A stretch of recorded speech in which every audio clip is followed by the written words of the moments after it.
نحمده ونصلي على رسوله الكريم أما بعد أعوذ بالله من الشيطان الرجيم بسم الله الرحمن الرحيم قال الله تبارك وتعالى في القرآن المجيد والفرقان الحميد إن الله وملائكته يصلون على النبي يا أيها الذين آمنوا صلوا عليه وسلموا تسليما۔ محترم سامعین، آپ حضرات جانتے ہیں کہ یہ محرم الحرام کا مہینہ ہے اور اس مہینے کی نسبت حضرت سیدنا فاروق رضی اللہ تعالی عنہ کے ساتھ بھی ہے۔ یکم محرم کو ان کی شہادت ہے اور اس مہینے کی نسبت حضرت سیدنا امام حسین رضی اللہ تعالی عنہ کے ساتھ بھی ہے۔ 10 محرم الحرام کو ان کی شہادت ہوئی اور حضرت حسین رضی اللہ تعالی عنہ حضور صلی اللہ علیہ وسلم کے نواسے ہیں اور آپ صلی اللہ علیہ وسلم کی اولاد میں سے ہیں۔ آدمی اپنی محنت اور بدبختی کی وجہ سے یزید تو آج بھی بن سکتا ہے، لیکن قیامت آ جائے گی کوئی دوسرا حسین نہیں آئے گا۔ قیامت تو آئے گی لیکن کوئی دوسرا حسین نہیں آئے گا، اس لیے کہ حسین آدمی اپنی محنت سے نہیں بنتا، حسین خدا بناتا ہے، حسین خدا بناتا ہے۔ کوئی آدمی چاہے کہ میں 1000 سال کنویں میں لٹک کر عبادت کرتا رہوں گا، میں ریاستیں کروں گا، میں بہت زیادہ مجاہدے کروں گا، میں بہت عبادات کروں گا، میں ایک لمحہ بھی اللہ کی یاد سے غافل نہیں رہوں گا، وہ عبادت گزار تو بن سکتا ہے، حضور کی آل میں سے نہیں ہو سکتا، حسین نہیں بن سکتا۔ اس لیے کہ حضور کی آل میں پیدا ہونا یہ کسی کے اختیار میں نہیں ہے، یہ اللہ تعالیٰ جس کو چاہتے ہیں منتخب فرماتے ہیں۔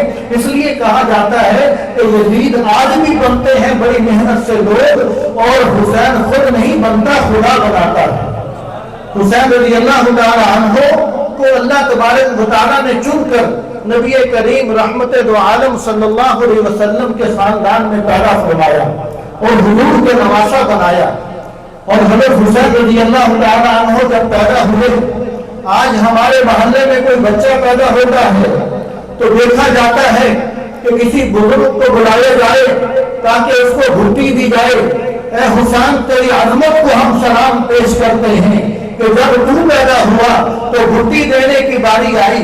رحمت دو عالم، سید الانبیاء، سید الرسل، فخر کائنات، جناب دو جہانوں کے سردار حضور صلی اللہ علیہ وسلم کو بلایا گیا، اور حضرت حسین کے دہن مبارک کے اندر، ان کے شکم مبارک کے اندر دنیا میں آتے ہی جو سب سے پہلی چیز گئی وہ حضور کا لعاب دہن تھا۔ اس سے بڑھ کر اور کیا سعادت ہو سکتی ہے؟ آج بچہ پیدا ہوتا ہے، کہا جاتا ہے کہ بلاؤ کسی مؤذن کو، بلاؤ کسی حافظ صاحب کو، بچے کے کان میں اذان پڑے، اے حسین تیری نمازیں کیسے قضا ہو سکتی ہیں؟ جب تو پیدا ہوا تیرے کان کے اندر اذان پڑھنے والا تیرا نانا تھا، جو کہ سید الانبیاء تھا، جو کہ سید الرسل تھا۔ حضور صلی اللہ علیہ وسلم نے خود حضرت حسین کے کان کے اندر اذان پڑھی تو پھر میدان کربلا کے اندر تلواروں کے سائے میں بھی حضرت حسین کی نماز قضا نہیں ہو سکتی تھی، اس لیے کہ وہ نماز عشق تھی، جس کو کسی نے کہا نہ مسجد میں، نہ مندر میں، نہ بیت اللہ کی دیواروں کے سائے میں نماز عشق ادا ہوتی ہے تلواروں کے سائے میں، نماز عشق ادا ہوتی ہے تلواروں کے سائے میں۔ حضرت امام علی شان کی نماز کیسے قضا ہو سکتی تھی؟ آج امام کعبہ آئے، عبد الرحمن الصبیح صاحب اس مسجد میں آئے، اذان پڑھے، پورا گاؤں جمع ہو جائے گا، آج کی نماز قضا نہیں کرنی، اس لیے کہ آج عبد الرحمن الصبیح نے اذان دی ہے، جس کے کان میں اذان حضور پڑھے اس کی نماز کون قضا کروا سکتا ہے؟ حسین اپنی جان تو دے سکتا ہے، نماز قضا نہیں کروا سکتا۔ حسین رضی اللہ تعالی عنہ کون ہے کہ جو تشریف لاتے ہیں، حضور صلی اللہ علیہ وسلم خطبہ روک دیتے ہیں، خطبہ روک دیتے ہیں۔ خطبہ جب ہو رہا ہوتا ہے تو حکم یہ ہے کہ کسی کو اشارے کے ساتھ منع بھی نہ کرو، جو شرارت کرتا ہے اس کو کرنے دو، توجہ سے خطبہ سنا جائے، توجہ سے خطبہ پڑھا جائے۔ لیکن قربان جائے حسین تیری شان پر، جب حسین آتا ہے تو حضور صلی اللہ علیہ وسلم خطبہ روک دیتے ہیں اور خطبہ روک کر حسین رضی اللہ تعالیٰ عنہ کو اٹھا کر اپنی گود میں بٹھاتے ہیں۔ قربان جائے حسین رضی اللہ تعالیٰ عنہ پر جب وہ حضور کی پشت پر سوار ہو جاتے ہیں تو حضور صلی اللہ علیہ وسلم نماز کا سجدہ لمبا فرما دیتے ہیں۔ فرمایا کہ جب تک حسین آج میری پشت سے نہیں اٹھے گا اس وقت تک محمد کا سر بھی رب کے دربار سے نہیں اٹھے گا، اس لیے کہ آج حسین میری پشت پر سوار ہے۔ اور حسین کون ہے؟ جو حضور صلی اللہ علیہ وسلم کے کندھوں پر سوار ہو کر جب باہر تشریف لائے، حضرت عمر نے دیکھا، فرمایا کہ واہ واہ اے حسین کیا اچھی تجھے سواری مل گئی، تو سید الانبیاء کے کندھوں پر سوار ہے۔ حضور نے فرمایا کہ عمر تو سواری کو تو دیکھتا ہے، سوار نہیں دیکھتا، اگر سواری اعلیٰ ہے تو سوار بھی اعلیٰ ہے۔ فرمایا کہ اگر سواری اعلیٰ ہے تو سوار بھی اعلیٰ ہے۔ سوار بہت اعلیٰ تھا، اللہ تبارک و تعالیٰ نے اس کے لیے سواری بھی بہت اعلیٰ مہیا فرما دی۔ اللہ تبارک و تعالیٰ نے بہت اعلیٰ کربلا کا شاہ حسین، کربلا کا شاہ حسین، نعرہ تکبیر۔ حضرت امام حسین رضی اللہ تعالیٰ عنہ کو اللہ تبارک و تعالیٰ نے نانا رسول صلی اللہ علیہ وسلم ایسے عطا فرمائے، اور اللہ تبارک و تعالیٰ نے حضرت حسین کو ماں فاطمہ بھی وہ عطا فرمائی کہ جو اپنے بچے کو حضرت امام حسین کو دودھ پلاتی ہیں تو ساتھ ساتھ کلام پاک کی تلاوت جاری ہے، بچے کے لیے کھانا پکا رہی ہیں، ساتھ ساتھ کلام پاک کی تلاوت جاری ہے۔ جس ماں نے اماں فاطمہ نے دودھ پلاتے ہوئے قرآن پڑھا، جس نے کھانا بناتے ہوئے قرآن پڑھا، جس نے حسین کو تیار کرتے ہوئے قرآن پڑھا، سرما ڈالتے ہوئے قرآن پڑھا، لباس پہناتے ہوئے قرآن پڑھا، جس نے لمحہ بلمحہ حضرت حسین رضی اللہ تعالیٰ عنہ کے پاس قرآن پڑھا، تو پھر کیسے کہا جا سکتا ہے کہ حسین کا سر نیڑے کی وجہ سے، شہادت کی وجہ سے تن سے جڑا ہو گیا اور حسین کی تلاوت ہو گئی؟ ایسے نہیں ہو سکتا، اس لیے کہ اماں فاطمہ نے دودھ پلاتے ہوئے، کھانا کھلاتے ہوئے، کھانا بناتے ہوئے، چکی چلاتے ہوئے، ایک ایک کام کرتے ہوئے قرآن پڑھ کے حسین رضی اللہ تعالیٰ عنہ کے کانوں کے اندر قرآن کا نشہ ایسا گھول دیا کہ حسین کا سر ان کے جسم سے تو جدا ہو گیا، لیکن ان کی زبان مقدس سے تلاوت جدا نہیں ہوئی، ان کی زبان مقدس سے تلاوت جدا نہیں ہوئی۔ اور حضرت حسین رضی اللہ تعالیٰ عنہ نے بتلا دیا کہ اے یزیدو، بتلا دیا کہ اے فاسقو، اے باغیو، اے دشمنو، تم جو کر سکتے ہو کر لو، نہ تم مجھ سے نماز کو جدا کر سکتے ہو، نہ تم مجھ سے قرآن کو جدا کر سکتے ہو۔ اور حضرت حسین رضی اللہ تعالیٰ عنہ کو ایسا گھرانہ تربیت کے لیے ملا کہ حضور صلی اللہ علیہ وسلم حضرت حسین کو چومتے بھی ہیں، حضرت حسین کو سونگتے بھی ہیں۔ آج ہم بھی اپنے بچوں کو چومتے ہیں، یا رسول اللہ آپ حسین رضی اللہ تعالیٰ عنہ کو سونگتے کیوں ہیں؟ آپ نے فرمایا کہ سنو، یہ حسین میرا جنت کا پھول ہے۔ فرمایا کہ تم پھول کو سونگتے ہو، تمہیں پھول سے خوشبو آتی ہے، میں حسین سے تو سونگتا ہوں، مجھے حسین سے جنت کی خوشبو آتی ہے، مجھے حسین سے جنت کی خوشبو آتی ہے۔ حضور صلی اللہ علیہ وسلم حضرت حسین رضی اللہ تعالیٰ عنہ کو چوما بھی کرتے تھے، حضرت حسین کو سونگا بھی کرتے تھے۔ اور حضور صلی اللہ علیہ وسلم حضرت حسین رضی اللہ تعالیٰ عنہ کو ان کی گردن مبارک سے چوم رہے ہیں، اور آپ صلی اللہ علیہ وسلم کی آنکھوں سے آنسو جاری ہیں۔ دیکھنے والوں نے پوچھا کہ یا رسول اللہ اپنے نواسے کو سونگتے بھی ہیں اور گردن سے چومتے ہیں، اس کی وجہ کیا ہے؟ اور آنکھوں سے آنسو بھی جاری ہیں۔ حضور صلی اللہ علیہ وسلم نے فرمایا کہ میرے رب نے مجھے کربلا کا وہ منظر دکھا دیا کہ میری امت کے لوگ میرے حسین کو یہاں سے کاٹ ڈالیں گے اور حسین کو شہید کر دیں گے۔ فرمایا کہ وہ کربلا کا منظر میں نے دیکھا، میری آنکھوں سے آنسو جاری ہو گئے۔ حضور صلی اللہ علیہ وسلم کو اس قدر حضرت حسین سے محبت کہ حضور تشریف لائے اور دیکھا کہ حضرت حسن حضرت حسین رو رہے ہیں۔ حضور نے اماں فاطمہ سے فرمایا، اپنی بیٹی سے فرمایا کہ فاطمہ،